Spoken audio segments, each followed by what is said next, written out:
चाणक्य नीति के अनुसार कौन सी औरतें लक्ष्मी होती हैं, कौन कुलच्छनी होती हैं। नमस्कार साथियों, आज हम जानेंगे चाणक्य नीति की वो गूढ़ बातें जो स्त्री की असली पहचान खोलती है। कौन सी स्त्री घर की लक्ष्मी बनकर आती है और कौन कुल का नाश कर देती है। क्योंकि आचार्य चाणक्य ने नारी के गुणों को बहुत सूक्ष्मता से समझाया और बताया कि किस स्त्री के आने से घर स्वर्ग बनता है और किसके कारण बर्बादी तय है। तो चलिए शुरू करते हैं। चाणक्य के अनुसार लक्ष्मी रूपी स्त्रियां कौन होती हैं। पहला, पति की सेवा और समर्पण भाव रखने वाली स्त्री। आचार्य चाणक्य कहते हैं, जो स्त्री अपने पति से विनम्रता से बात करती है, उसका सम्मान करती है, वह घर में लक्ष्मी बनकर वास करती है।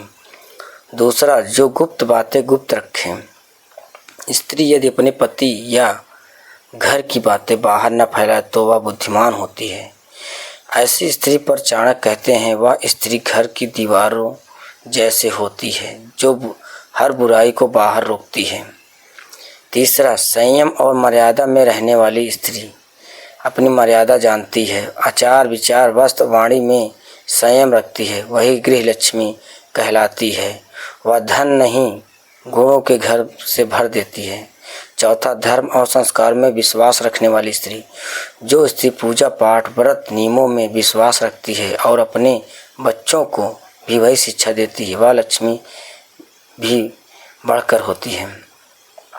पांचवा, जो पति और परिवार के सुख में साथ निभाए। आचार्य कहते हैं, जो स्त्री सत्यशील, क्षमा और विनय से युक्त है, वह निश्चित रूप से देवी लक्ष्मी होती है।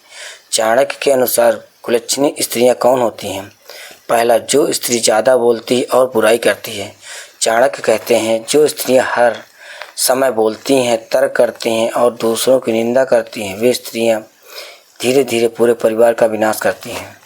दूसरा, जो पर पुरुषों में रुचि रखे। स्त्री का चरित्र ही उसका सबसे बड़ा आभूषण होता है। जो स्त्री अपने पति के अलावा किसी और में रुचि रखे। चाणक्य इसमें रहस्यमय लेकिन गंभीर रूप से बताते हैं। तीसरा, जो आलसी और कर्तव्य न निभाए। चाणक्य कहते हैं, जो स्त्री काम करती है, न जिम्मेदारी निभाती है, वह घर के पतन का कारण बनती है। चौथा, जो स्त्री धन को व्यर्थ खर्च करती है। जो स्त्री दिखावे और शौक में धन लौटाती है, वह दरिद्रता को आमंत्रण देती है। पांचवा, जो माता पिता सास ससुर का अपमान करे। चाणक्य स्पष्ट कहते हैं, जो स्त्री बड़ों का अपमान करती है, उसका घर कभी सुखी नहीं हो सकता। सीख दोस्तों, चाणक्य नीति हमें सिखाती है, स्त्री केवल शरीर नहीं बल्कि एक शक्ति है। वह चाहे तो घर को मंदिर बना दे और चाहे तो रणभूमि। इसलिए हर स्त्री को चाहिए वह लक्ष्मी रूपी गुण अपनाए और हर पुरुष को चाहिए कि वह स्त्री के इन गुणों को पहचान करे, क्योंकि सही स्त्री ही सही भविष्य बनाती है। अगर आपको ये ज्ञानप्रद और रोचक जानकारी पसंद आई हो तो वीडियो को लाइक करें और कमेंट में बताएं आप किस स्त्री को लक्ष्मी मानते हैं और क्यों। चैनल को सब्सक्राइब करें, क्योंकि अगली बार हम लाएंगे चाणक्य नीति के ऐसे ही और गूढ़ रहस्य। धन्यवाद। जय चाणक्य नीति।